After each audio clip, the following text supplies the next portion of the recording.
ජේසුපිටයි ආදර දුවේ පුතේ දහමට මගක් ශ්‍රව්‍ය දෘශ්‍ය අධ්‍යාපනික වැඩසටහන යටතේ අධ්‍යයන පොදු සහතික පත්‍ර උසස් පෙළ ක්‍රිස්තියානි ධර්මය විෂය නිර්දේශයට අදාළව 12 වෙනි ශ්‍රේණියේ 5 වන නිපුණතාවය වන කිතුණු ඉගැන්වීම් වලින් පරිපූර්ණ වී ස්වර්ග රාජ්‍යයේ පංගුකාරත්වයේ ලබයි කියන නිපුණතාවයේ ඔස්සේ එහි පහේ එක නිපුණතා මට්ටම වන දේව රාජ්‍යයේ වටිනාකම් චරිතායනය කරයි කියන නිපුණතා මට්ටම ඔස්සේ කරුණු කාරණා ඔබ සමග බෙදා ගන්නට අපි බලාපොරොත්තු වෙනවා. ආදර දුවේ පුතේ මෙහිදී අපි අවධානය යොමු කරන්නේ ශුද්ධ වූ මතයුතුමන්ගේ සුභාරංචිය මුල් කරගෙන එහි අඩංගු වී තිබෙන විශේෂිත ඉගැන්වීම් කෙරෙහි ඔබගේ අවධානය යොමු කරන්නට. ඉතින් මා කැමති ආදර දුවේ පුතේ අපගේ අවධානය යොමු කරන්නට ශුද්ධ වූ මතයුතුමන්ගේ සුභාරංචි අරමුණු. මේ අරමුණු ගැන කතා කරද්දී ආදර දුවේ පුතේ මතයුතුමාගේ අරමුණක් වෙනවා ජුදෙව් ජනතාව බලාපොරොත්තුවෙන් සිටි විමුක්තිදායකයාණන් ජේසුස් වහන්සේ බව පෙන්වා දෙන්නට. ඒතකොට ජේසුස් වහන්සේගේ චරිතය ජුදෙව්වරුන්ට ඉතාමත් සමීප කෙනෙක් විදිහට හඳුන්වා දීම මේ මතයුතුමාගේ සුභාරංචියේ අරමුණක් වුණා. ඒ වගේම ජේසුස් වහන්සේව ඉදිරිපත් කරන්නේ නව මෝසෙස් විදිහට තමයි මතයුතුමා උන්වහන්සේගේ සුවිශේෂය තුල ඒක විශේෂයෙන්ම අපිට තේරෙනවා අර පුරාණ ගිවිසුමේ පංච පුස්තකය ගොනු වෙලා තිබුණ කාණ්ඩ පහකින්. එතකොට මතයුතුමාගේ සුභාරංචියත් දේශනා පහකින් ගොනු කරලා තමයි මතයුතුමා ඉදිරිපත් කරන්නේ. ඒ වගේම මෝසෙස්තුමා සීනයි කන්දේදී විවස්ථාවලියේ මධ්‍යස්ථකාරයා බවට පත් වෙන දසපනත ලබාගන්නේ මෝසෙස්තුමා. එතකොට මේ මතයුතුමාගේ සුවිශේෂයේ කන්ද උඩ දේශනාවදී අලුත් විවස්ථාවක් ක්‍රිස්තුස් වහන්සේ ඉදිරිපත් කරන බව මතයුතුමා පෙන්눔 කරනවා. එතකොට ඒ සංසන්දනයත් එක්ක මතයුතුමා අවධානය දෙනවා පුරාණ ගිවිසුමේ මෝසෙස් වගේ නව ගිවිසුමේ නව මෝසෙස් වෙන්නේ ක්‍රිස්තුස් වහන්සේ කියන කාරණාව යුදා ජනතාවට ඒත්තු ගන්නන්නට මතයුතුමා උත්සුක වෙනවා උන්වහන්සේගේ සුවිශේෂය හරහා.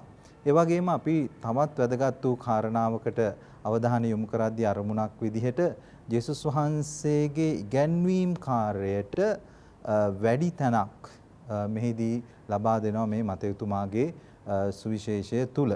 ඒ වගේම විවස්ථාදායකයන්න් හා ඇදුරුතුමන් ලෙස මේ විවස්ථාවලිය හා දිවසාවලිය සම්පූර්ණ කරන්නට පැමිණුණු කෙනා විදිහට ජේසුස් ක්‍රිස්තුස් වහන්සේව හඳුන්වා දීමක් අපි දකිනවා මේ මතයුතුමාගේ සුභාරංචියේ අරමුණු විදිහට.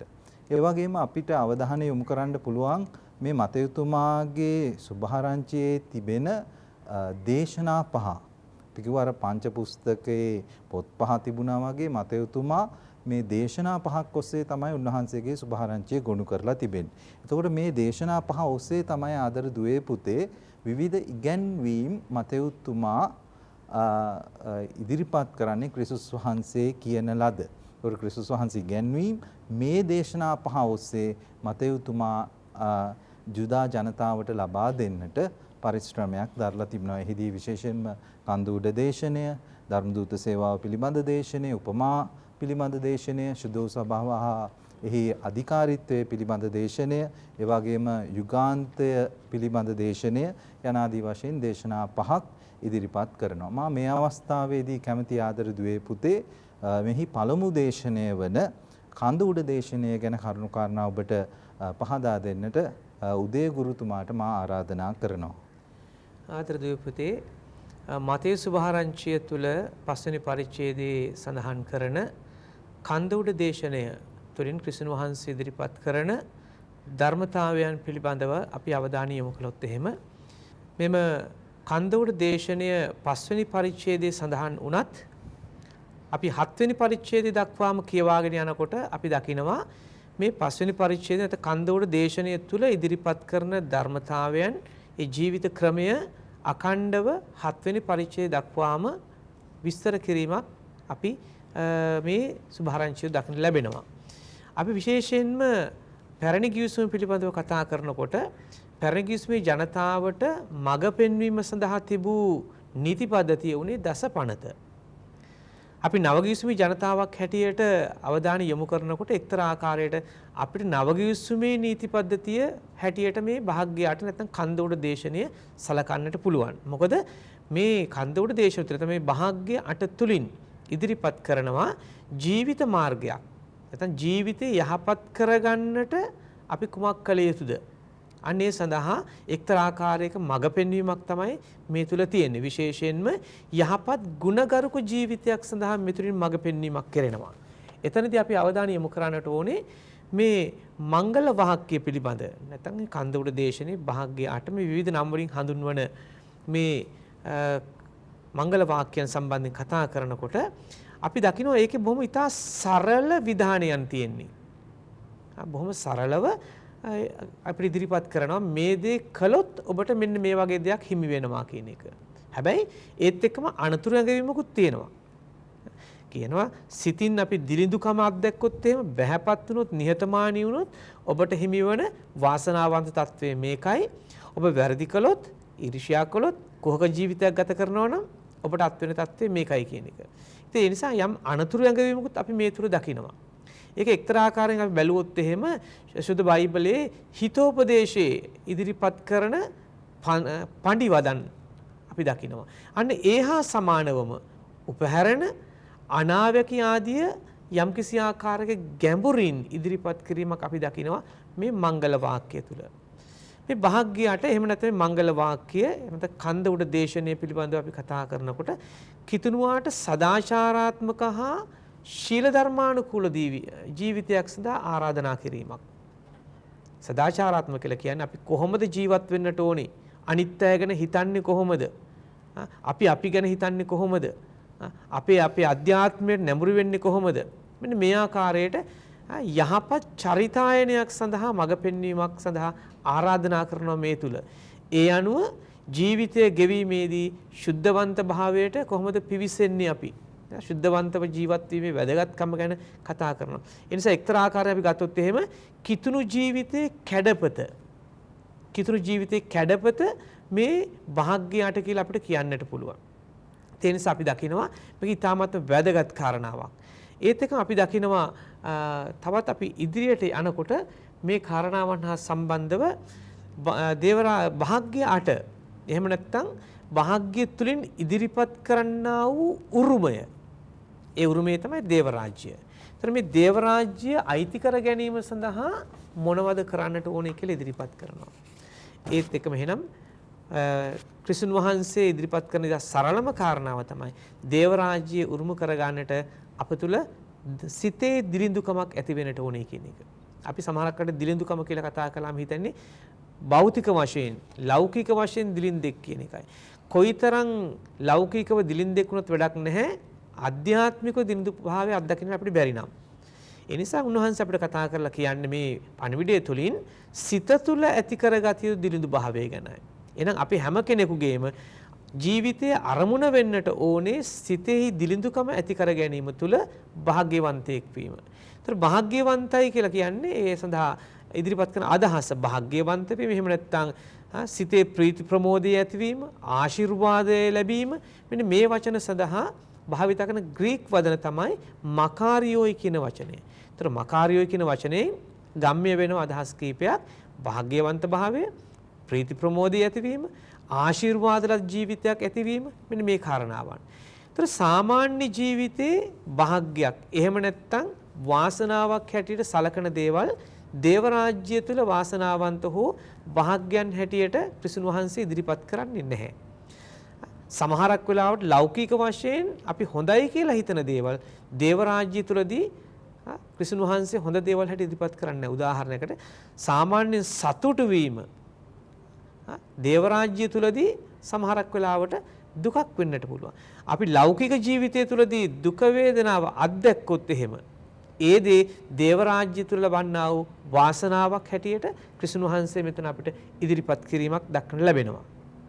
ඒත් එක්කම අපි මේ කාරණාවන් සම්බන්ධයෙන් අපේ අවධානය යොමු කරගෙන යාමේදී අපිට හමු වෙනවා තවත් කාරණාවන් කිහිපයක් මේ තත්වය තුළ ක්‍රිස්තුන් වහන්සේ ඉදිරිපත් කරන මේ භාග්‍ය 8 නැත්නම් මේ ඉගැන්වීම් තුළ උන්වහන්සේ කියනවා අපි අදිනදා අත්දකින්නා වූ සමහර කරුණු හැඟීම් ශෝකය නිහතමානීකම මේ දේවල් භාග්‍යයට හේතුවක් කියන එක.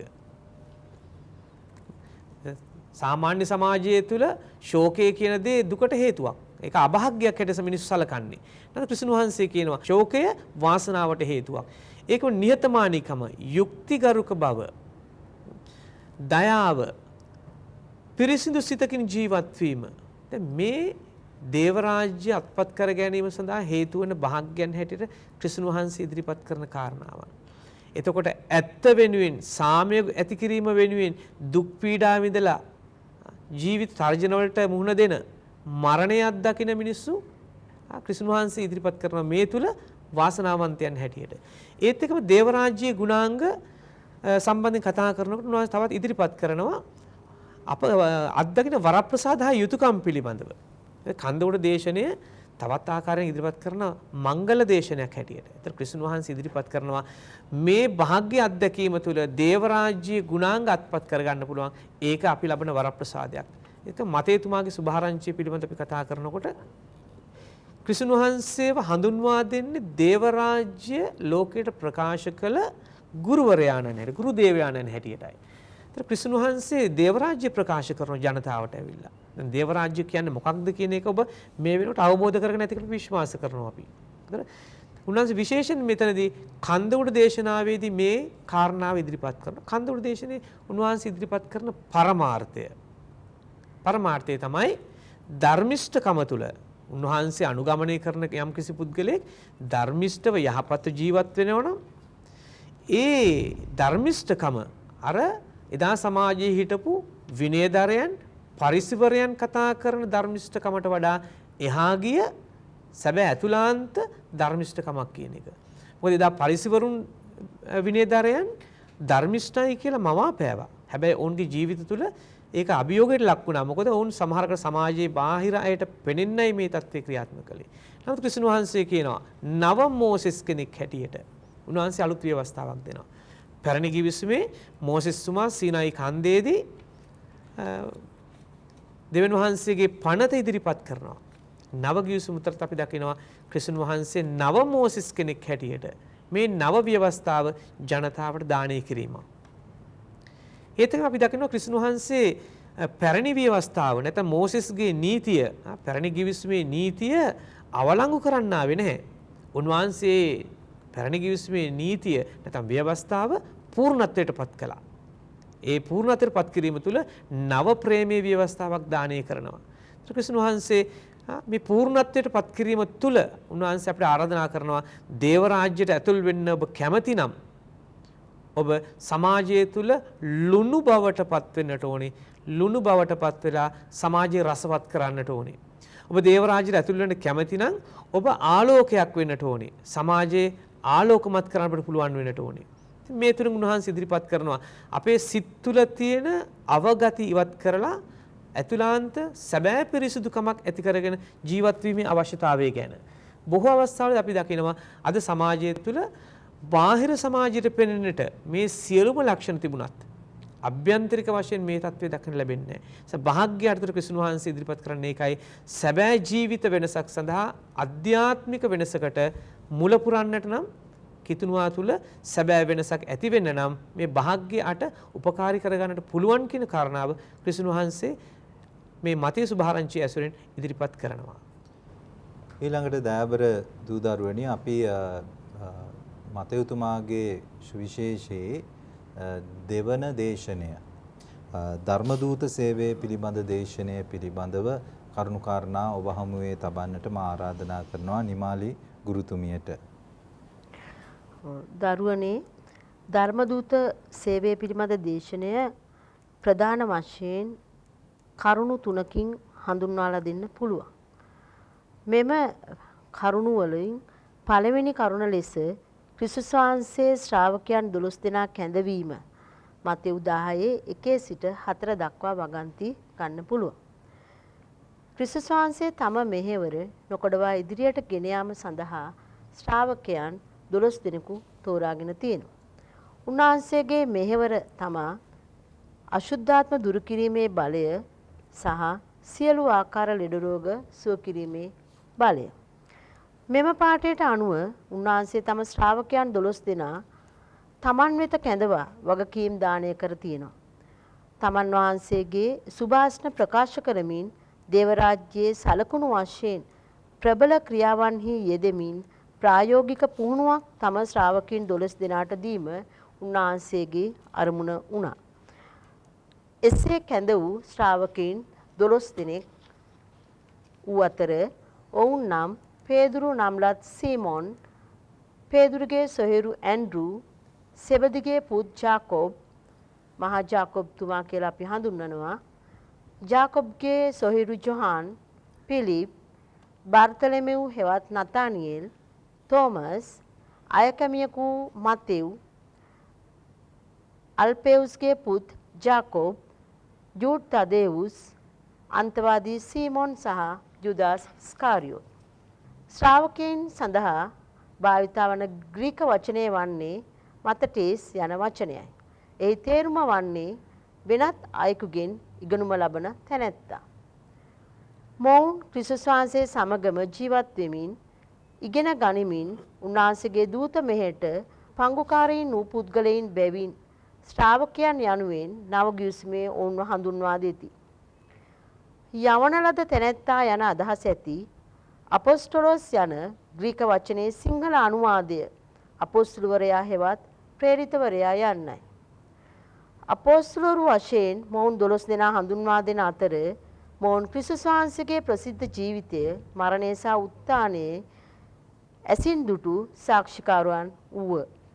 දෙවෙනි ප්‍රධාන කරුණ ලෙස ධර්මදූත මෙහෙයට සූදානම මතෙව් 10:5 සිට 15 දක්වා කොටස පෙන්වා දිය හැකිය. දේශනා කිරීමට, රෝගීන් සුව කිරීමට, මලවුන් නැගිටවීමට සහ යක්ෂයන් දුරු කිරීමට ශ්‍රාවකයන්ට උපදෙස් දී ඔවුන් නොමිලේ ලැබූ දීමනා නොමිලේම දිය යුතු බව අවධාරණය කර ඇත. ශ්‍රාවකයා දිව සංරක්ෂණය තුළ අල්පේච්ඡ ජීවිතයක් ගත කළ යුතු බව උගන්වා ඇත. සාමය හෝ සුබ පැතීම ජුදෙව් සම්ප්‍රදායේ ආචාර ක්‍රමයකි. සුබ පැතීම කළ පමණින්ම සාමය සහ සුගතිය එය දෙනු ලැබුවන්ට අත්වන බව එකල ජුදා විශ්වාසය විය. සුභාෂ්ණ ප්‍රතික්ෂේප කරන්නාගෙන් ශ්‍රාවකයා ඉවත් විය යුතුය. ඔවුන්ට සොදොම් සහ ගොමෝරා යන නගරවලට වඩා දේව විනිශ්චයේදී ප්‍රතිඵල විපාක අත්වන බව උන්වහන්සේ මෙම කොටසෙහි පැහැදිලි කර ඇත. තෙවන කොටස වශයෙන් පැමිණෙන්නට ඇති දුක් පීඩා සම්බන්ධ කරුණු ඇතුළත් කර ඇත. සවන් දෙන්න, මම වෘකයන් මැදට බැටළුවන් යවන්නාක් මෙන් ඔබ යවමි. එහෙයින් සර්පයන් මෙන් නැනවත්ව පරවියන් මෙන් අහිංසකව සිටින්නැයි මතෙව් 10:16 ලියා ඇත. ශ්‍රාවකයන්ට පැවරී ඇති බාරදුර කටයුත්ත පිළිබඳ යේසුස් වහන්සේ මෙම කොටසෙහි ඉතා පැහැදිලිව කතා කර ඇත. බැටළුවා යනු ඉතා අහිංසක සතෙකි. ඉව අඩු මෙම සත්වයාගේ මඟ පෙන්වන්නා සහ ආරක්ෂකයා වන්නේ යහපත් බැටළු එඬේරාය. එඬේරාගේ ආරක්ෂාව සෑම විටම බැටළුවාට නොලැබුණහොත් වෘකයන්ගේ ගොදුරු බවට ඔවුන් පත්වේ. සර්පයා යනු ඉතා තීක්ෂණ උරඟෙක් සහ පරවියා ඉතා අහිංසක පක්ෂයෙක් වේ. යේසුස් වහන්සේ තම ශ්‍රාවකයන්ට අනුශාසනා කරන්නේ භෞතික ලෝකයේ සිදුවීම් මගිනි. එසේ නොවහොත් ක්‍රිස්තුස් ශ්‍රාවකයාට ශාරීරික සහ නෛතික ප්‍රශ්නවලට මුහුණ දීමට සිදුවන බව උන්වහන්සේ ප්‍රකාශ කරයි. විශේෂයෙන් මෙහිදී මිනිසුන්ගෙන් පරිස්සම් වන ලෙස උන්වහන්සේ ඔවුන්ට උපදෙස් දී උසාවි ධර්මශාලා ආණ්ඩුකාරවරු සහ රජවරු ඉදිරියේ නොසැලී සිටින ලෙස උපදෙස් දී ඇත. පියාණන්ගේ ආත්මයානු ශ්‍රාවකයා තුලින් ලෝකයට අනාවරණය වන බැවින් ක්‍රිස්තු ශ්‍රාවකයා අධ්‍යාත්මිකව සුපුවත වෙනුවෙන් පීඩා විඳීමට පත්වන සෑම මොහොතකදීම දේව මාර්ගෝපදේශයට අවනත විය යුතු බව උන්වහන්සේ උගන්වයි. යේසුස් වහන්සේගේ නාමය තුල තම පවුල ඇතුළු සියලු දෙනා වෛර කළත් උන්වහන්සේ තුල අවසාන මොහොත දක්වා ස්ථීරව සිටින තැනැත්තා ගැලවීම ලබන බව උන්වහන්සේ ප්‍රකාශ කරයි. ක්‍රිස්තුස් ශ්‍රාවකයා තමා ලබන බලය නිසා තම ගුරුවරයා හෝ ස්වාමියා ඉක්මවා නොයා යුතු බව උගන්වයි.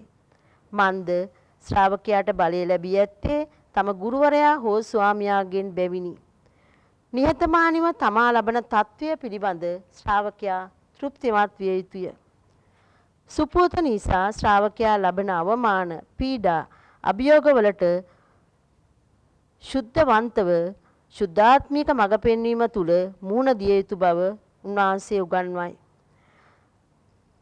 එමෙන්ම බෙල්සබුන් යනු යක්ෂයාගේ අධිපතියාය. ක්‍රිස්තුස් වහන්සේට බෙල්සබුන් කියා කියත් නම් ක්‍රිස්තුස් ශ්‍රාවකීන්ට ඊටත් වඩා යමක් කියනු ඇත.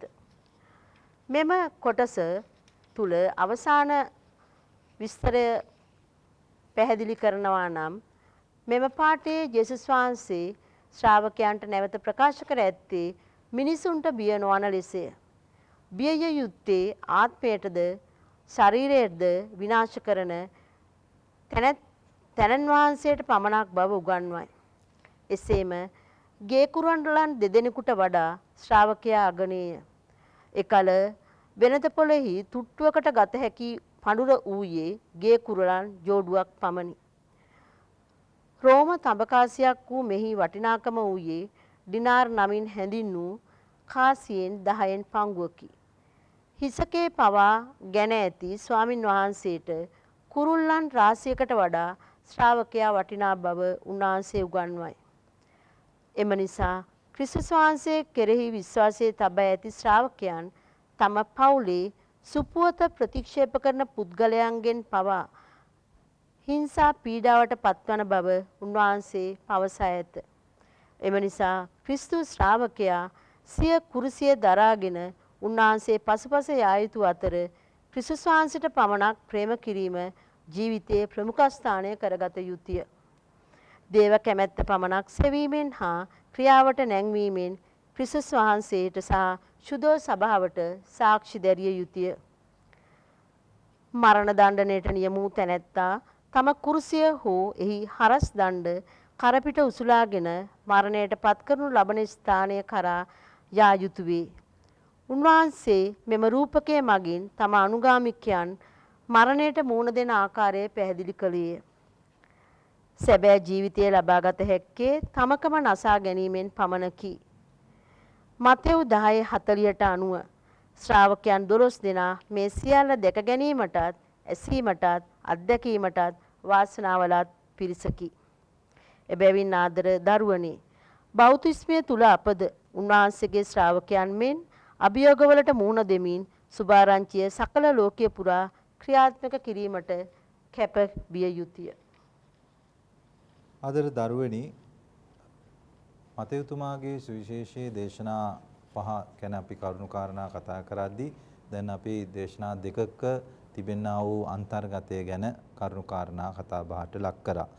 ඉන් අනතුරුව අපිට තිබෙන 3 වෙනි දේශනාවේ මතයුතුමා අඩංගු කරලා තියෙන්නේ උපමාවන්. විශේෂයෙන්ම ජේසුස් ක්‍රිස්තුස් වහන්සේ භාවිතා කරන විවිධ උපමාවන්.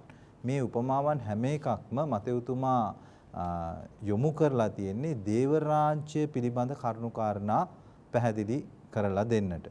ඉතින් විශේෂයෙන් මෙහිදී ආදර දුවේ පුතේ අපි උපමාවක් කියන්නේ කුමක්ද කියලා අපි අවබෝධ කර ගැනීම වැදගත්.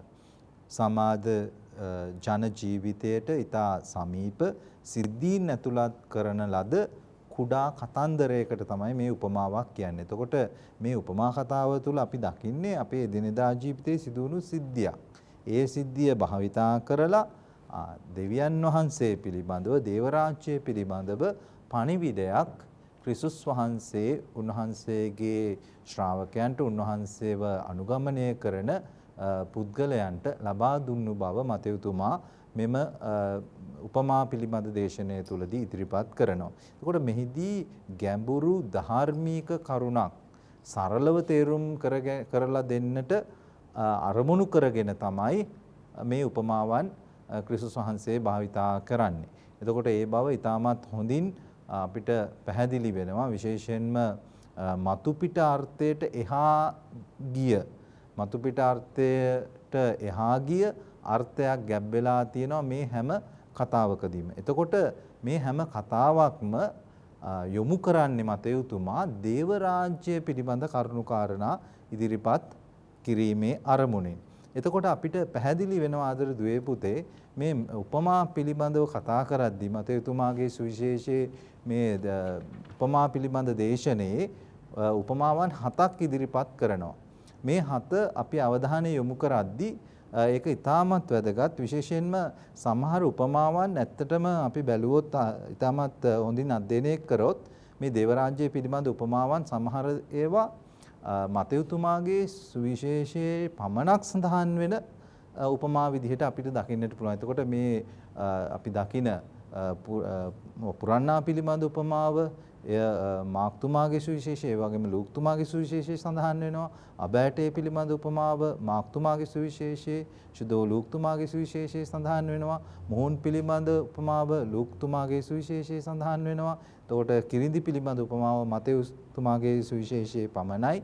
නිධානයේ පිළිබඳ උපමාවත්, මුතු ඇටේ පිළිබඳ උපමාවත්, දැල පිළිබඳ උපමාවත් මතෙව්තුමාගේ සුවිශේෂයේ පමණයි සඳහන් වෙන්නේ. එතකොට ඔබට පැහැදිලි වෙනවා ආදර දුවේ පුතේ මත්තෙව්තුමා ක්‍රිස්තුස් වහන්සේ මෙවැනි උපමා ප්‍රකාශ කළාය කියන කරුණුකාරණා තමන්ගේ සුවිශේෂය තුල ඉදිරිපත් කිරීම තුල ක්‍රිස්තුස් වහන්සේගේ අරමුණ දේව රාජ්‍යයේ සංකල්පයේ දේව රාජ්‍යයේ දැක්ම පැහැදිලි කර දෙන්න සඳහා උන්වහන්සේ පැමිණුණා. අපි දැක්ක අර මතෙව්තුමාගේ සුවිශේෂයේ අරමුණු ගැන කතා කරද්දී නව මෝසෙස් කියන ස්වභාවය ක්‍රිස්තුස් වහන්සේ තුල ඇති වුණා. එතකොට මේ නව මෝසෙස් ඉදිරිපත් කරනවා නව දේව රාජ්‍ය පිළිබඳ දැක්ම. එය ප්‍රකාශ කරන්නට උපමා භාවිතා කරා මතෙව්තුමා. ඉතින් ආදර දුවේ පුතේ ඊළඟට අපි කතා කරන්නට යනවා තවත් වැදගත් දේශනාවක් මතෙව්තුමාගේ සුවිශේෂයේ ඉදිරිපත් කරන. ඒ තමයි සභාවේ සාංගිකත්වය හා එහි අධිකාරීත්වය පිළිබඳ දේශනේ. මෙහිදී අපිට මේ සාංගිකත්වය සභාවේ එකමුතුකම ගැන ක්‍රිස්තුස් වහන්සේ මේ මතෙව්තුමාගේ සුවිශේෂයේ කරුණු කාරණා අඩංගු කරනවා. මා කැමති අසේල ගුරුතුමන්ට ආරාධනා කරන්නට ඒ පිළිබඳව කරුණු කාරණා අපේ දරුවන් සමග බෙදා ගන්නට. ඔව් ආදර දරුවනේ සුදෝ සභාවේ සාංගිකත්වය පිළිබඳව අපි කතා කරුවොත් ඊටා ප්‍රබල ඉගැන්වීමක් ඉස්මතු කරන සුභාරංචියක් හැටියට මතෙව් සුභාරංචිය නම් කරන්නට පුළුවන්. විශේෂයෙන් ඉගැන්වීම් කීපයක් මුල් කරගෙන තමයි මෙහි තුල ගැබ් වෙලා තියෙන්නේ. පළවෙනි කාරණාව ගැන ගත්තොත් දැන් මෙතනදී උන්වහන්සේගේ ඉගැන්වීමක් තියෙනවා 18 වෙනි පරිච්ඡේදයේ දෙවෙනි වගන්තියේ සිට 4 වෙනි වගන්තිය දක්වා දේව රාජ්‍යයට ඇතුළු වීමට සුදුසුකම් ලැබෙන දේව අනුග්‍රහය ලැබෙන අය පිළිබඳව පෙන්වා දෙනවා. එක්තරා මට්ටමකට දැන් මේ ක්‍රිස්තුස් වහන්සේගේ ඉගැන්වීම මේ මතෙව්තුමා ඉදිරිපත් කරන්නේ මේ සමාජයට මෙතන මේ බාලයන් කියන උපහැරණය ගෙන හැරපාලා. දැන් මෙතන බාලයන් කියලා කියන්නේ කුඩා දරුවන් නොමෙයි. එක්තරා මට්ටමක ඔවුන් සමාජයට බලපෑමක් කළ නොහැකි සාමාන්‍ය ජනතාවක් කියලා තමයි මෙතනදී පෙන්වා දෙන්නේ. විශේෂයෙන් මතෙව්තුමාගේ සුභාරංචියට අනුව. ඒ වගේම තව ලස්සන ඉගැන්වීමක් පෙන්වා දෙනවා. ඒ තමයි බාලයින්ව නොමග යවන පුද්ගලයන්ව බෙල්ලේ ගලක් බැඳ මුහුදේ හෙලා දැමිය යුතුයි කියලා. දැන් මෙතනදී පෙන්වා දෙන්නේ සාමාන්‍ය ජනතාව නොමග යවන බලය ඇත්තවුන් කෙරෙහි පෙන්වන්නා වූ ආකල්පයක් ලෙස තමයි මතෙව්තුමා මෙය දකින්නේ. විශේෂයෙන් කතා කරන්නට ඕනේ නායකයින් හැමතිස්සෙම පෙරමුණ ගන්නට ඕනේ ක්‍රිස්තු ශ්‍රාවකත්වයේ තුල ධර්ම දානීය වගකීමක් සඳහා එය කාර්යයේදී කිසිවෙකුට එය අතහරින්න බෑ කියලා තමයි මෙතනදී පෙන්වා දෙන්නේ. ඒ වගේම තව සුවිශේෂී ගුණාංගයක් පෙන්වා දෙනවා ක්‍රිස්තු නායකත්වයේ තුල සමාව දීමේ වැදගත්කම පිළිබඳව. සමාව දීමට ඕනෑම අවස්ථාවක සූදානම් විය යුතුයි කියලා පෙන්වලා දෙනවා. ඒ සඳහා මතෙව්තුමාගේ සුභාරංචියේ සඳහන් වෙනවා කමාන වූ 16 පිළිබඳ උපමාව විග්‍රහ කරනවා. ඒ වගේම නිලතල දරන්නන් සෑම විටම දෙවියන් වහන්සේ අපිට දයාව පෙන්වනවා වගේ අපිත් අනිත් සියලු දෙනාටම දයානුකම්පාව දැක්විය යුතුයි කියලා පෙන්වා දෙනවා. විශේෂයෙන් සහෝදර ප්‍රේමය, සහෝදර දයාව, සහෝදරයාට සමාව දැක්වීම, කිසිවිටකත් අනුන් විනිශ්චය නොකිරීම පිළිබඳව මෙතනදී කියා දෙනවා. ඒ වගේම අපි දකිනවා පුරාණ ගිවිසුමේ දෙවියන් වහන්සේව මේ ඊශ්‍රායල් ජනතාව, තෝරගත්ත ජනතාව උන්වහන්සේව අධ්‍යක්ෂේ එඬේරික සංකල්පය තුළ. උන්වහන්සේව එඬේරෙක් කියන හැඟීමෙන් තමයි මේ දේව ජනතාව අධ්‍යක්ෂේ. එතකොට දෙවියන් වහන්සේ එඬේරා බැටළු රැළ උනේ දේව ජනතාව. විශේෂයෙන් යෙසායා, එසකියල්, ගීතාවලිය වගේ පොත්වල පුරාණ ගිවිසුමේ මේ පිළිබඳව ගැඹුරු දේව ධර්මයක් ඉදිරිපත් කරනවා. එතකොට එහෙනම් ක්‍රිස්තුස් වහන්සේ සැබවින්ම අපගේ එඬේරාණන් වෙනවා. එතකොට උන්වහන්සේ බැටළු රැළේ උන්වහන්සේ රැළේ එඬේරාණන් වෙනවා නම් අපි සියලු දෙනාම උන්වහන්සේගේ බැටළු රැළේ සමාජිකාවන් බවට පත් වෙනවා. එතකොට දැන් මෙතනදී පෙන්වා දෙන දේ තමයි එඬේරුන්ගේ කාර්ය වෙන්නේ බැටළුවන්ව රැක බලා ගැනීම, පෝෂණය කිරීම කියන දේ. මෙතනදී විශේෂයෙන් පෙන්වා දෙනවා. ඒ වගේම මූලික අදහස තමයි විශ්වාසකීන් හෝ සහෝදරයන්ට අයත්වන සමාජිකයන්ව නැවත දිනා ගැනීමට සහ ඔවුන්ව යහමගට ගෙන ඒමට මේ නායකත්වයේ, ක්‍රිස්තියානි නායකත්වයේ තුල ලොකු වගකීමක් තියෙනවා කියලා. විශේෂයෙන් අපොස්තුලවරුන්ගේ ගැන්වීම තුළ මෙතනදී පෙන්වා දෙනවා පේදුරුතුමන් ඇතුළු ශ්‍රාවකයින්ට පවරන ලද බලතල තුළ 18 වෙනි පරිච්ඡේදයේ පොළවේ සහ ස්වර්ගෙහි බඳිනු ලැබීමක් සම්බන්ධව මෙතනදී ලස්සන දෙබසක් උන්වහන්සේගේ ගැන්වීමක් එක්ක පෙන්වන්නේ ඔබේ සහෝදරයා ඔබට විරුද්ධව පව් කළොත් පෞද්ගලිකව ඔහු හමු වී ඔහුගේ වරද්ද පෙන්වා දෙන්න. ඔබ කියන දේ ඔහු පිළිගත්තොත් ඔබ ඔබේ සහෝදරයා දිනාගත්තේය කියලා. එතකොට දැන් මෙතනදී ක්‍රිස්තුස් වහන්සේගේ ගැන්වීම තුළ උන්වහන්සේ පේදුරුතුමාට අනුශාසනාව තුළ පෙන්වා දෙන්නේ සහෝදරයාට දයාව දක්වන්නට ඕනේ, සමාව දෙන්නට ඕනේ, සීමාවක් නොමැති බව කියාපාමින්. ඒ වගේම ඒ බව පෙන්වා දෙන්නේ විශේෂයෙන් අර කමානු 16 පිළිබඳ උපමාව සම්බන්ධව ඉගැන්වීම තුළ. ඒ වගේම දැන් මෙතනදී ඔබේ පෙළ පොතේ දීලා තියෙනවා 2 කෝටියක මිලක් සම්බන්ධව අර උගන්වන්නා වූ ඉගැන්වීම තුළ මෙහි මුල් පිටපත්වල සඳහන් වෙන්නේ තලෙන්තු දසදහසක් වනුවෙන් කියලා. එක් තලෙන්තුවක වටිනාකමක් සාමාන්‍යයෙන් සාමාන්‍ය ජනතාව, සාමාන්‍ය කුලිකරුවන් අවුරුදු 15ක් තුල ලබන්නා වූ වේතනයක් හා සමාන වෙනවා කියලා පෙන්වා දෙනවා. එතකොට දැන් මෙතනදී විශේෂයෙන් සමස්තය කරගත්තොත් මේ ඉගැන්වීම තුළ සභා සාංගිකත්වයේ තුළ ස්වාමින් වහන්සේ අපිට පෙන්වන්නා වූ දයා කරුණාව තුළ, ඒ වගේම ජනතාව යහමඟ යැවීම සම්බන්ධව, ඒ වගේම රැකවරණය පෝෂණය කිරීම එඬේරික සංකල්පය තුළින් සැබෑ ක්‍රිස්තු ශ්‍රාවකත්වය සහ නායකත්වය පිළිබඳව ගැඹුරු ධර්මයක් මෙහිදී පෙන්වා දෙනවා. හොඳයි ගුරුතුමනි, අපි දැන් මතයතුමාගේ දේශනා 5න් 4ක් ගැන කරුණාකාරණා අපි විමසුවා ආදරදුවේ පුතේ. අපි ඊළඟට මේ මතයතුමා ක්‍රිස්තුස් වහන්සේගේ දේශනාවක් විදිහට ඉදිරිපත් කරනවා යුගාන්තය වේදයේ පිළිබඳව, නැත්නම් යුගාන්තයේ පිළිබඳ දේශනය. මෙහිදී උන්වහන්සේගේ අවසානයේ පිළිබඳව සහ ඒ අදාළ මූලික කරුණාකාරණා පිළිබඳව යම් ඉඟි පළ කරනවා. ඉතින් මා කැමති මේ සඳහා ඔබව දැනුවත් කරන්නට උදේ ගුරුතුමන්ට ආරාධනා කරන්නට. දරුවනි, මතීස් සුභාරංචි ඉදිරිපත් කරන යුගාන්තය පිළිබඳ දේශනය පිළිබඳ අපි අවධානය යොමු කළොත් එහෙම මතීස් සුභාරංචි 24 වෙනි පරිච්ඡේදයේ සිට මේ පිළිබඳව සාකච්ඡා කරනවා. යේසුස් වහන්සේගේ ශ්‍රාවකයන් උන්වහන්සේගෙන් ප්‍රශ්නයක් අහනවා, මනුෂ්‍ය පුත්‍රයාණන්ගේ පුනරාගමනය සිදු වෙන්නේ කවදද?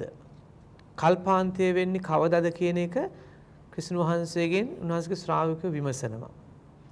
මේ අවස්ථාවේදී ක්‍රිස්තුන් වහන්සේ ඔවුන්ට මේ පිළිබඳව යම් ආකාරයකින් පැහැදිලි කිරීමක් කරනවා.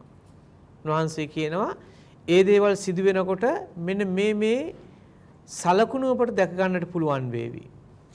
කියනවා බොහෝ දෙනෙක් උන්වහන්සේගේ නාමයෙන් ඇවිල්ලා බොහෝ දෙනෙකු මුලා කරන පිණිස කියනවා, උගන්වනවා. ඒ අයට මඟ පෙන්වන්න උත්සාහ කරනවා. මාගේ නාමයෙන් බොහෝ දෙනෙකු පැමිණ ඔබ මුලා කරයි කියලා උන්වහන්සේ කියනවා. ඒත් එකම කියනවා ජාතියක් ජාතියකට විරුද්ධව, රටක් රටකට විරුද්ධව නැගිටිනවා, යුද්ධ කරනවා. මෙවැනි යුද කෝලාහල ඔබට අසන්නට ලැබෙනවා මේ කාලය වෙනකොට. ඒත් එකම උන්වහන්සේ කියනවා ඔබට බොහෝ තැන්වල සාගත, භූමිකම්පා, වසංගත ඇති වෙනවා. ඒවත් අසන්නට ලැබෙනවා කියලා. ඒත් එක්කම අහසේ ග්‍රහ වස්තුන් වල, ඉරහඳ තාරකාවන් වල පුදුම දේවල් ඇති වේවි. අනේ ඒ වෙලාවට ඔබ කලබල වෙන්නට එපා. ඒ තමයි මනුෂ්‍ය පුත්‍රයාණන්ගේ පුනරාගමනයේ පෙර ලකුණු. හැබැයි ඒ අවසානයේ නෙවෙයි. ඒ ආරම්භය. ප්‍රසව වේදනාවේ ආරම්භය. උන්වහන්සේ කියනවා බල පරාක්‍රමයන් මහත් තේජසකින් වලාකුල් මත වඩිනවා ඔබට දැක ගන්නට පුළුවන් කියන එක උන්වහන්සේ ඉදිරිපත් කරනවා. ඒත් එක්කම උන්වහන්සේ ඉදිරිපත් කරනවා මේ කාලයේ වෙනකොට තව මොනවද සිදුවෙන දේවල්, කොයි ආකාරයේ දේවල්ද සිදුවෙන්නේ කියන එක පිළිබඳව උන්වහන්සේ විශේෂයෙන්ම කතා කරනවා. ඒ ඉදිරිපත් කිරීම සඳහා උන්වහන්සේ උපමා 7ක් පාවිච්චි කරනවා. ඒක විශේෂයෙන්ම අපි දකිනවා මේ සුභාරංචිය තුල ක්‍රිස්තුන් වහන්සේ ඉදිරිපත් කරන කාරණාවන් හැටියට මේ 24 වෙනි පරිච්ඡේදයේ සිට 25 වෙනි පරිච්ඡේද දක්වා මේ කාරණාවන් උන්වහන්සේ විග්‍රහ කරනවා.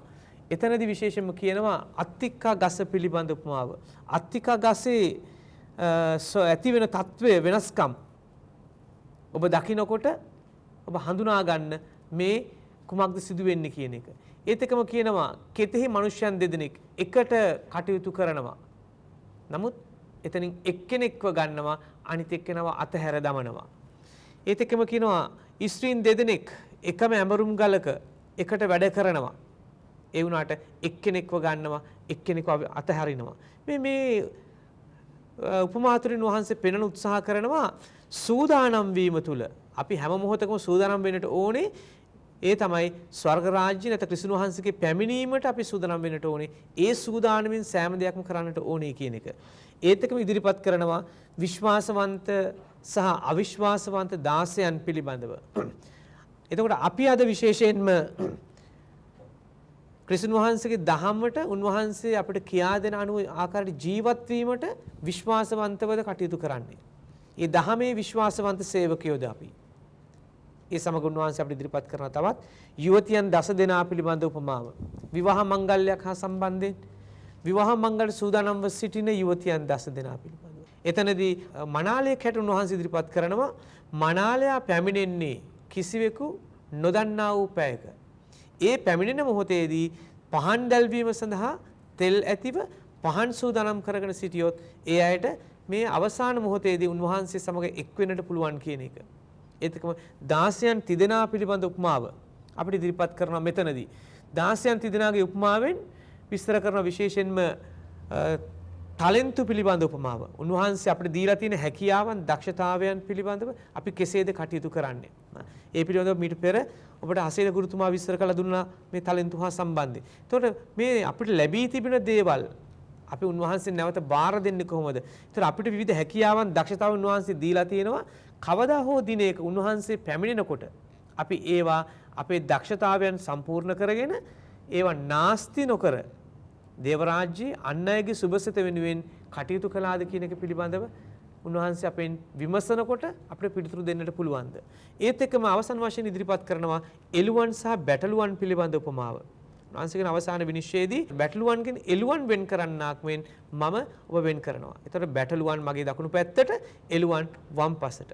එතකොට අපි බැටළුවන්ද? එළුවා සහ බැටළුවා අතර වෙනස බැටළුවා හැම විටම එඬේරාගේ පසුපසින් ගමන් කරන්නේ. එඬේරාගේ කටහඬට ඇහුම්කන් දීලා පසුපසින් ගමන් කරන්නේ. නමුත් එළුවා එසේ නෙවෙයි. එළුවා ඉදිරියෙන් ගමන් කරනවා. එඬේරාට සිද්ධ වෙනවා එළුවාගේ පසුපසින් ගමන් කරන්නට. ඒතර මෙන්න මෙවැනි පරිසරයක් තුල අපි ස්වාමින් වහන්සේගේ හඬට ඇහුම්කන් දෙන්නට සූදානම්ද? ඒතර මේ කරුණ පසුපස උන්වහන්සේ ඉදිරිපත් කරනවා අපිට පුළුවන් නම් බැටළුවන් ලෙස ජීවත් වෙන්නට එහෙනම් මේ අවසාන මොහොතේදී ක්‍රිස්තුන් වහන්සේගේ පුනරාගමනයේදී ඒ ලැබෙන්නා වූ යහපත් ප්‍රතිවිපාක අත්දකින්නට ලබා ගන්නට අපිට හැකියාව ලැබෙනවා කියන උන්වහන්සේ මෙතනදී අපිට පෙන්눔 කරනවා. උන්වහන්සේ ඉගැන්වීම සම්බන්ධයෙන් තවත් ඉදිරියට අපි ගියොත් එහෙම ක්‍රිස්තුන් වහන්සේ අවසාන විනිශ්චය සිදු වෙනකොට අපි ඒට මූණ දෙන්න කොයිතරම් සූදානමින්ද ඉන්නේ. උන්වහන්සේ නොදන්නා වූ පැයක උන්වහන්සේ පැමිණෙනවා. ඒ පැමිණෙනකොට සූදානම අපි කොයිතරම් අවශ්‍යතාවයක් තියෙනවද කියන එක පිළිබඳව. ඒ නිසා මේ උපමා සියල්ලම අපි සාකච්ඡා කළාම අපි දකිනවා උන්වහන්සේ අපිට පෙන්වන්නේ හැම මොහොතකම සූදානම්ව සිටින්න කොයි මොහොතක මනුෂ්‍ය පුත්‍රයාණන් එනවද කියලා දන්නේ නැති නිසා. සොරෙකු ගෙදරට එන්නේ නොදන්නා වූ පැයකදී. ඒ නිසා සෑම මොහොතකම අවදිව සිටීමේ වැදගත්කම මෙතනින් උන්වහන්සේ අවධාරණය කරනවා. ආදරණීය පුතේ මතයතුමාගේ සුවිශේෂයේ දේශනා පහේ තියෙනා වූ අන්තර්ගතය අපගේ ගුරු බවතුන් ඔබත් එක්ක කරුණාකාරණා බෙදාගත්තා. දැන් මේ දේශනා පහට අමතරව අපි දකිනවා මතයතුමාගේ සුවිශේෂයේ ප්‍රාතිහාර්යයන් පිළිබඳවත් මතයතුමන් කතා බහට ලක් කරනවා. ඒකට මෙහිදී ක්‍රිස්තුස් වහන්සේ සිදු කරන ලද ප්‍රාතිහාර්යයන් වර්ග 4ක් මෙහිදී ක්‍රිස්තුස් වහන්සේ ඉදිරිපත් කරන විදිහට මතයතුමා කරුණාකාරණාවල් පහදා දෙනවා. විශේෂයෙන්ම ස්වභාව ධර්මය හා සම්බන්ධව ප්‍රාතිහාර්යයන් මාරුත දමනය කිරීම, සුව කිරීම සම්බන්ධ ප්‍රාතිහාර්යයන් විදිහට පේදුරුගේ භාර්යාවගේ මවසුව කිරීම අපිට ඉදිරිපත් කරලා තියෙනවා. ඒ වගේම අපිට හම්බ වෙනවා දුෂ්ටාත්ම දුරු කිරීම සම්බන්ධ ප්‍රාතිහාර්යයන් විදිහට ගදරීන රටේ අශුද්ධ ආත්ම වේශ වූවන් දෙදෙනෙකු සුව කිරීමේ සිදුවීම ඉදිරිපත් කරලා තියෙනවා මේ මතයතුමන්ගේ සුවිශේෂයේ. ඒ වගේම මලවුන් උත්තාන කිරීම පිළිබඳව කතා කරද්දී ධර්මශාලා ප්‍රධානියාගේ දුවව මලවුන් නැති වුන් නැත්නම් මරණයටපත් වුණ අවස්ථාවේ ඇයට නැවත සුව කිරීම නැත්නම් නැවත ජීවිතය දානය කිරීම සිදුවීම අපිට මෙතෙන්දී කතා බහට ලක් කරන්නට පුළුවන්. එතකොට මෙම කොටසේදී ඔබගේ අවධානය ඊළඟට යොමු කරන්නට අපිට සිදුවන්නේ ක්‍රිස්තුස් වහන්සේගේ දුක් ප්‍රාප්තිය පිළිබඳවයි. ඉතින් ක්‍රිස්තුස් වහන්සේගේ දුක් ප්‍රාප්තියත් ඊටමත් පැහැදිලිව ඒ වගේම කරුණාකාරණා ඊටමත් හොඳින් ඉදිරිපත් කරමින් විශේෂයෙන්ම අර ජුදා සම්භවයකට ක්‍රිස්තුස් වහන්සේගේ මරණය සහ උත්ථානය පිළිබඳ කරුණාකාරණා පැහැදිලි කරන අරමුණින් මතයතුමා ක්‍රිස්තුස් වහන්සේ පිළිබඳව ක්‍රිස්තුස් වහන්සේගේ දුක් විඳීම මරණය හා උත්ථානය පිළිබඳ කරුණාකාරණා මෙම සුවිශේෂය තුළ අඩංගු කරලා තිබෙනවා. ඉතින් උදේ ගුරුතුමන් ඒ පිළිබඳව ඔබත් එක්ක කරුණාකාරණා මේ මොහොතේ බෙදා ගනිවි. ආදරණීය පුතේ ක්‍රිස්තුන් වහන්සේගේ දුක් ප්‍රාප්තිය උන්වහන්සේගේ මරණය හා සම්බන්ධ කරුණු සාකච්ඡා කරනකොට පළමුවෙන් උන්වහන්සේගේ දුක් ප්‍රාප්තිය පිළිබඳ අපි සැලකීමේදී අපි දකිනවා මතයතුමා ජේසුස් වහන්සේගේ දුක් ප්‍රාප්ති විස්තරය ඉදිරිපත් කරන්නේ ඒ සඳහා ඉවසීමෙන් මුහුණ දෙන දෙවියන් වහන්සේ විසින් තමන්ට පැවරූ කාර්ය ඊ타ත්ම ආදරවන්ත ලෙස බාර අරගෙන තම කැමැත්තෙන්ම ඊට හිස නමලා ඊට මුහුණ දෙන පුද්ගලයෙක් හැටියටයි. ඒ අනුව ක්‍රිස්තුන් වහන්සේ ජුදා ජාතියේ බලාපොරොත්තුවෙන් සිටි මෙසියස් හැටියට මතයතුමා ඉදිරිපත් කරනවා මේ දුක් ප්‍රාප්තිය තුලින් ක්‍රිස්තුන් වහන්සේව. දැන් අපි දකිනවා ක්‍රිස්තුන් වහන්සේගේ මරණය හා සම්බන්ධයෙන් සාකච්ඡා කරනකොට දැන් ජුදා නායකයන් සහ නායක පූජකවරුන්ට අවශ්‍ය වුණා ක්‍රිස්තුන් වහන්සේව සමාජයෙන් ඉවත් කරන්නට. මොකද ක්‍රිස්තුන් වහන්සේ ඔවුන්ට තර්ජනයක්. ඇයි? ඔවුන් සාම්ප්‍රදායික නීතිය තුල හිටියත් ක්‍රිස්තුන් වහන්සේ නීතිය පූර්ණත්වයට පත් කිරීම නිසා හැම විටම ඔවුන් ක්‍රිස්තුන් වහන්සේව දැක්කේ කරදරයක් හැටියට. මේ නිසා ජුදා නායකයන් උත්සාහ කළා ක්‍රිස්තුන් වහන්සේ කොහොමින් හරි සමාජයෙන් ඉවත් කරන්න නැත්නම් මරණයට පත් කරන්න. හැබැයි අසාධාරණ විදිහට මරණයට පත් කරන්න බෑ. ඒ නිසා ඔවුන් කෙසේ හෝ නීත්‍යානුකූල මරණයකට පත් කිරීමේ කාර්යය සඳහා ඔවුන් යම් යම් උපායන් යෙදුවා. ඉතින් මේ මරණය පිළිබඳව තමන් වහන්සේ මරණයට මුහුණ දෙන්නට යනවා කියන කාරණාව ක්‍රිස්තුන් වහන්සේ පෙර සිටම දැනගෙන සිටියා. මේ නිසා කීප අවස්ථාවකදී උන්වහන්සේ ඒ පිළිබඳ ප්‍රකාශ කරනවා.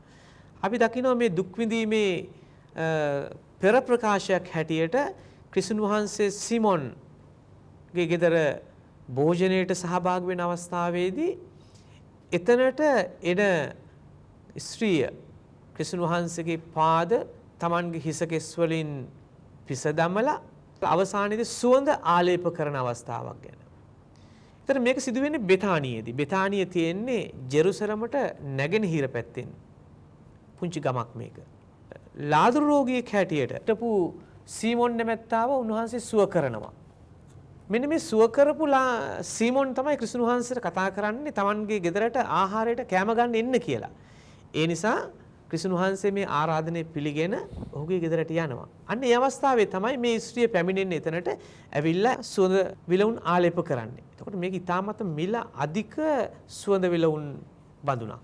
එතන හිටපු ශ්‍රාවකයෝ චෝදනා කරනවා ඇයි මේ නාස්ති කරන්නේ මේ මුදල්? මේක වෙනත් දෙයකට ඊට පාවිච්චි කරන්න තිබුණා නේද කියලා. නමුත් ක්‍රිස්තුන් වහන්සේ ක්‍රියාව අගය කරනවා. මොකද ක්‍රිස්තුන් වහන්සේ මෙතන දකින්නේ දැන් සාමාන්‍ය යුදා සමාජයේ තිබුණ කෙනෙක් මරණයට පත් වුණාට පස්සේ සුවඳ ද්‍රව්‍ය ආලේප කරලා තමයි භූම දාන කටයුතු සිදු කරන්නේ. ඒතර ක්‍රිස්තුන් වහන්සේ ජීවිතුන් අතර සිටින අවස්ථාවේදී ක්‍රිස්තුන් වහන්සේගේ ඒ මරණයේ පෙර ලකුණක් හැටියට මේ ස්ත්‍රියගේ මේ සුවඳ විලවුන් ආලේප කිරීම උන්වහන්සේ දකිනවා. ඒ නිසා ජේසුස් වහන්සේ මරණය තුල මරණය හා භූම දානයේ පෙර ලකුණක් හැටියට තමයි මේ සිද්ධි දකින්නේ. ඒතකම අපි දකිනවා ජුදස් ක්‍රිස්තුන් වහන්සේව පාවා දීමට සූදානම් වෙනවා. එතකොට ජුදස් පූජකවරුන්ගේ උපායට හසු වෙනවා. ඒ අනුව ඔහු ක්‍රිස්තුන් වහන්සේව රිදී 30කට පාවා දෙන්නට එකඟ වෙනවා. ඒතර මේ පිළිබඳව ඔබට ගැඹුරින් අධ්‍යයනය කිරීමේ අවස්ථාව තියෙනවා. නමුත් අපි බොහොම සැකෙමින් සාකච්ඡා කළොත් එහෙම මේ රිදී 30ක් කියලා කියන්නේ එදා සමාජය තුළ සාමාන්‍යයෙන් වහලෙක්ව මිලදී ගන්නට පුළුවන් මුදල. වහලෙක් මිලදී ගැනීම සඳහා රිදී කාසි 30ක් අවශ්‍යයි. එතකොට ක්‍රිස්තුන් වහන්සේව ජූදස් නායක පූජකයන්ට පාවලා දෙන්නේ මේ රිදී කාසි 30කට. එතනදී ගුරුතුමනි අපි අවධානය යොමු කරොත් මේ රිදී කාසි 30ක මිලට ක්‍රිස්තුස් වහන්සේව මිලදී ගැනීම එතෙන්දී සනිටුවහන් වෙනවා ක්‍රිස්තුස් වහන්සේ වහලාගේ තත්වයට පත්වී ඇති බව. ඔව් පෙතුමිනි. එතනදී අපිට පැහැදිලි වෙනවා පාවුලුතුමන්ගේ පිලිප්පේ ලිපියේ සඳහන් වන කාරණාව මෙතන. අර උන්වහන්සේ දේව ස්වරූපයේ දරූ නමුත් උන්වහන්සේ ඒ දේව ස්වරූපයේ Taman සතු වස්තුවකයි තබා නොගෙන මනුෂ්‍යත්වයේ අරගෙන මනුෂ්‍යත්වයේ උපරිම තලයකට ගිහිලා කීකරු වෙනවා කොහොමද වහලෙකුගේ ස්වරූපය අරගෙන කියන දෙය මෙතන මතයුතුමත් ඊටමත් විශේෂයෙන්ම සඳහන් කිරීමක් අපි දකිනවා ගුරුතුමනි. එතකොට මෙතන මේ රිදී 30 කියන කාරණාවත් එක්ක තවත් කාරණා බොහෝමයක් සම්බන්ධ වෙනවා. මම හිතන්නේ අර ජුදස් මේ රිදී 30 නැවත ගෙනහල්ලා බාර දෙනවා නායක පූජකයන්ට මම මගේ ගුරු දේවයන්ව පාවා දුන්නායි කියලා. හැබැයි ඔවුන් මේ මුදල බාර ගන්න කැමති වුණෙත් නැහැ. ඒකත් එක්ක ලොකු ජුදා සම්ප්‍රදායක් සම්බන්ධ වෙනවා. ඒතකොට මතයුතුමා අර ජුදා සම්ප්‍රදාය ගැන කරුණාකාරණා මේ සුවිශේෂයේ මේ ක්‍රිස්තුස් වහන්සේගේ දුප්‍රාප්තිය හරහාත් උලුප්පා දක්වන්නට උත්සාහ කරනවා ජුදා සම්ප්‍රදායේ තියෙන කරුණාකාරණා එකතු කරලා. අර කවුරු හරි මරණයටපත් කිරීමේදී ගාස්තුවක් විදිහට දුන්නු දෙයක් නැවත දේවමාලිගා භාණ්ඩාගාරයට ඇතුළත් කරන්නේ නැහැ මේ මුදල්. ඒකට එවැනි දේවල් මේ දුක්ප්‍රාප්ති මතයුතුමාට අනුව අපි අධ්‍යයනය කරද්දී අපිට ඉස්මතු කරගන්න පුළුවන් ජුදා සම්භවය තුල තිබුණු කාරණාවන් විදිහට ගුරුතුමනි.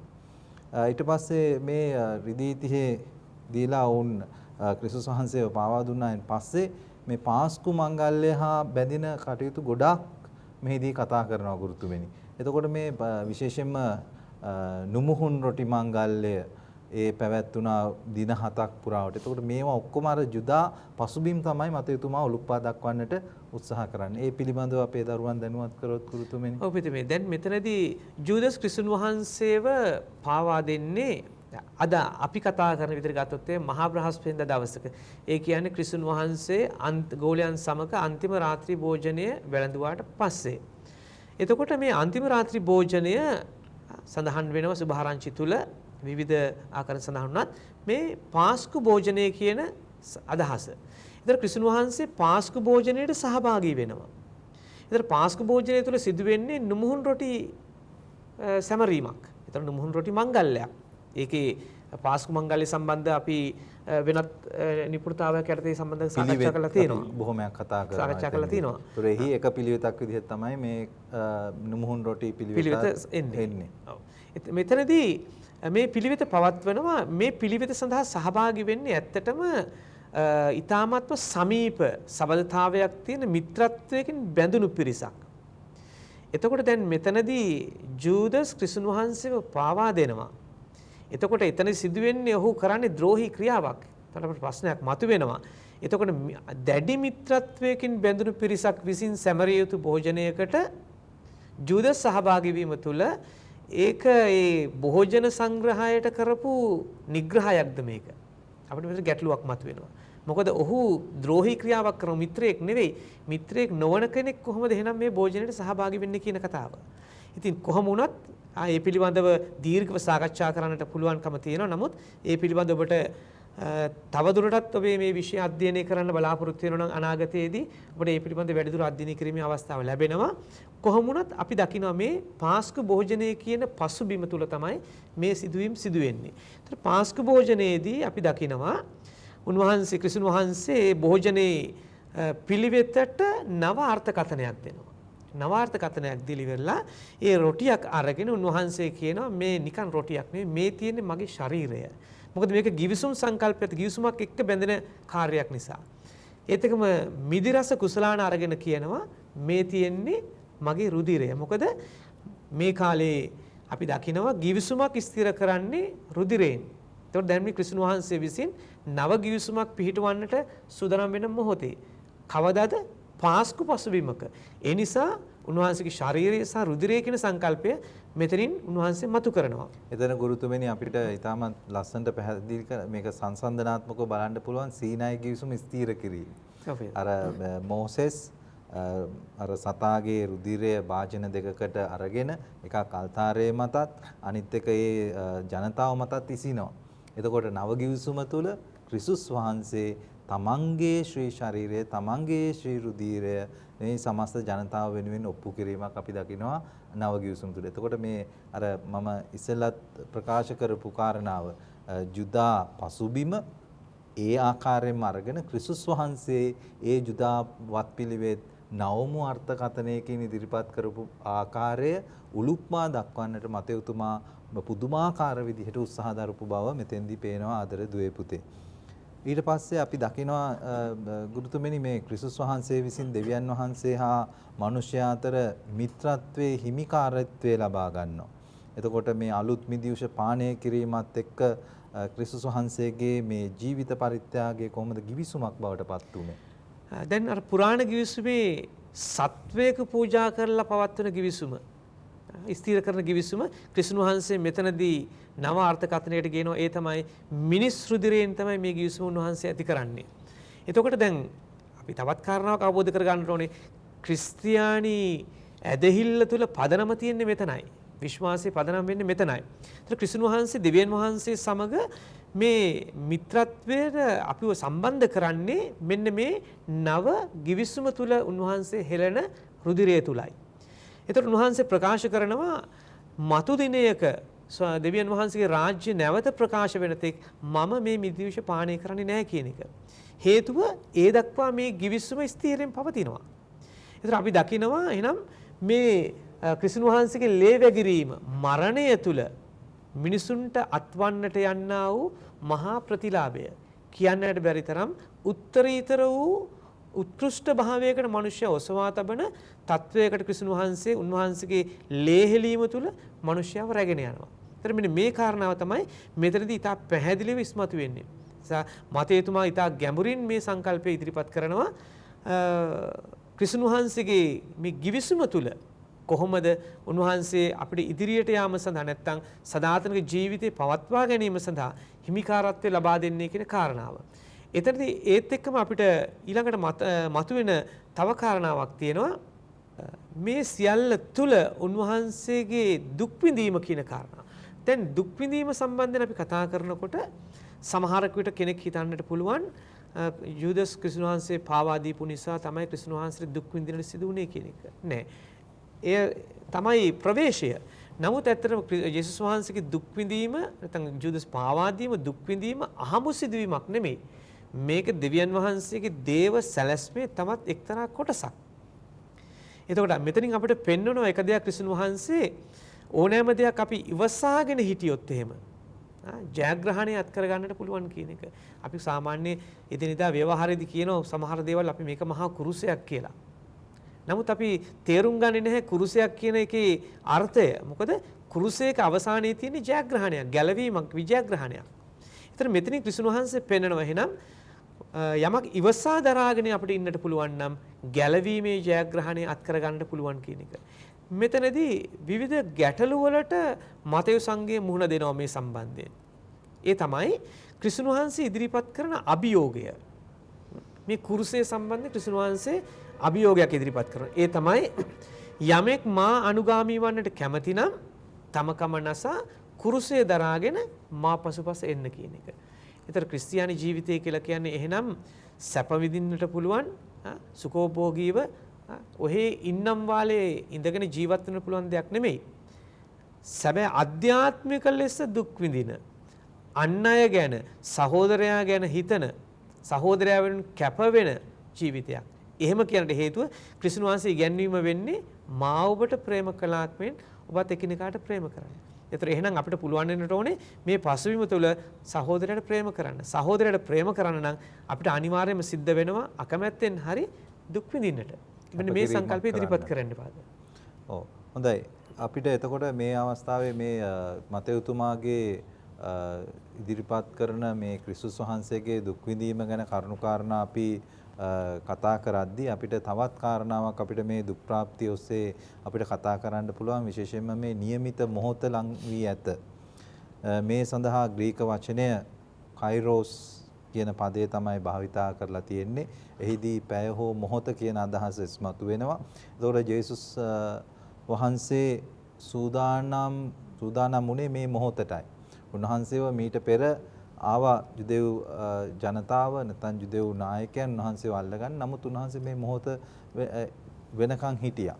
එතකොට එහිදී විශේෂයෙන්ම මේ උන්වහන්සේගේම ශ්‍රාවකයෙකු සිඹිමින් උන්වහන්සේව අල්ලා ගැනීමට උදව්පදව් කිරීමත් මෙහිදී ඊටමත් විශේෂිත කරුණක් විදිහට මතෙව්තුමා Tamanගේ සුවිශේෂය තුල ඉදිරිපත් කරනවා. ඒ වගේම අපිට පේනවා මේ ජුදා ශ්‍රේෂ්ඨාධිකරණය හෙවත් මන්ත්‍රණ සභාව සෙන්හෙන්රින් සභාව මෙහිදී නායක පූජකයා උත්තරීතර මණ්ඩලයේ ප්‍රධානියා විදිහට ඉන්නවා. එතකොට ජුදයින්ගේ ආගමික හා සිවිල් ප්‍රශ්න විසඳුවේ මේ සභාව මගින්. හැබැයි මේ අයට මරණ දඬුවමක් දීමට හැකියාවක් තිබුණේ නැහැ. එතකොට ඔන්න නැවතත් මතෙව්තුමා උලුප්පල දක්වනවා මේ උන්වහන්සේගේ දුක් ප්‍රාප්තිය තුල අන්න ජුදා පසුබිම මෙන්න මේ ක්‍රිස්තුස් වහන්සේටත් බලපෑවා. එහෙනම් ක්‍රිස්තුස් වහන්සේත් මේ ජුදා සංඝයට අයිති කෙනෙක්. ඒක නිසා තමයි මෙවැනි නීති පද්ධතියක් තුල ගියේ. ඊට පස්සේ අවසානයේ උන්වහන්සේට මේ මරණ දඬුවම ලබා දීම සඳහා රෝම අධිරාජ්‍යයා මැදිහත් වුණු ආකාරය පිළිබඳව ඉදිරිපත් කරනවා මේ සුභාරංචිය තුල. මෙවැනි කාලයන් එක්ක අපි මේ දුක් ප්‍රාප්තිය කතා කරද්දී එදා වරදකරුවෙකුසේ පිළිගැනීමට සාක්ෂිකරුවන් දෙදෙනෙකු ඉදිරිපත් කරන්නට ඕනේ. ඒතකොට මේ සඳහා අපි දකිනවා මේ සුවිශේෂී දුක් ප්‍රාප්තිය පිළිබඳ කතා කරද්දී එවැනි සාක්ෂිකරුවන් දෙදෙනෙකු ඉදිරිපත් කිරීමේ අවස්ථාව. ඒ වගේම ජේසුස් වහන්සේගේ වචන දේව අපහාසයක් ලෙස සිතලා ඒ අනුව උන්වහන්සේවට දඬුවම් කරන්න ගල්ගසා මරා දමන්නට ඕනේ කියන කාරණාවන් මේ දුක් ප්‍රාප්ති ගාවිනාව තුළ අපිට හම්බ වෙනවා මතෙතුමාගේ සුවිශේෂයේ තුළ. ඒ වගේම වස්ත්‍ර ඉරා ගැනීම, දැඩි කෝපය ප්‍රකාශ කරපු අවස්ථාවක්. ඒතකොට මෙවැනි ලක්ෂණයන් ඊටමත් හොඳින් මතෙතුමා ඉදිරිපත් කරනවා මේ දුක් ප්‍රාප්තිය තුළ ක්‍රිස්තුස් වහන්සේගේ. ඉතින් ආදර දුවේ පුතේ මෙවැනි කාරණා ඔස්සේ අපිට පේනවා මතෙව්තුමා Tamanගේ සුවිශේෂයේ අරමුණු ඊටමත් සූක්ෂම ආකාරයකින් යොදවනවා Tamanගේ කරුණාකාරණා පැහැදිලි කරවා දෙන්නට. ඒක නිසාම විශේෂයෙන්ම අපිට කියන්නට පුළුවන් මතයතුමා මේ උන්වහන්සේගේ සුවිශේෂයේ පුරාවටම ජුදා පසුබිම ඉස්මතු කරමින් ක්‍රිස්තුස් වහන්සේ පැවතගෙන එන්නේ මේ ජුදා සම්භවයකින් කියන කාරණාව තහවුරු කරලා ක්‍රිස්තුස් වහන්සේ නව මෝසෙස් කියන දැක්ම ඉදිරිපත් කරනවා. ඒකයි අපි දකින්නේ මතයතුමාගේ සුවිශේෂ ආරම්භයේදී ඔහු ආරම්භ කරන්නේ ක්‍රිස්තුස් වහන්සේගේ වංශාවලියෙන්. ඉන් අනතුරුව මේ කියන සිදුවීම් ඔක්කොම දේශනා පහ ඔස්සේ කතා කරලා දුප්‍රාප්තිය ඉදිරිපත් කරනවා.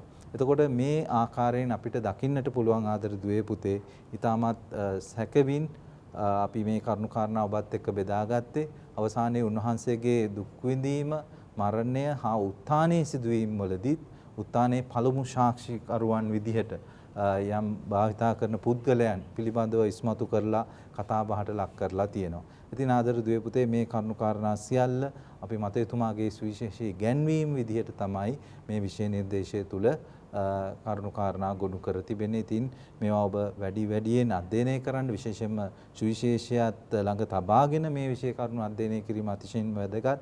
විශේෂයෙන්ම අපි ඔබෙන් බලාපොරොත්තු වෙනවා ගුරුවරු විදිහට ඔබ අධ්‍යයනය කරද්දී මේ දේව වචනයේට සුවිශේෂයේ තියෙන වචනයත් එක්ක ඔබ විෂය කරුණු අධ්‍යයනය කිරීම වඩා යෝග්‍යයි. අපි බයිබලයේ කියවන්නට හුරු වෙනවා.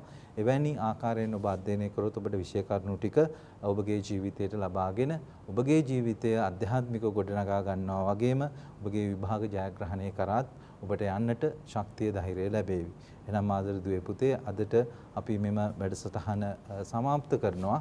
ඔබ සියලු දෙනාට ජය ප්‍රාර්ථනා කරනවා ඔබගේ විභාග කටයුතු සාර්ථකව කරගන්නට වාසනාව භාග්‍ය ලබා දෙන්නට කියලා. ඔබ සියලු දෙනාටම ජේසුස් පිහිටයි.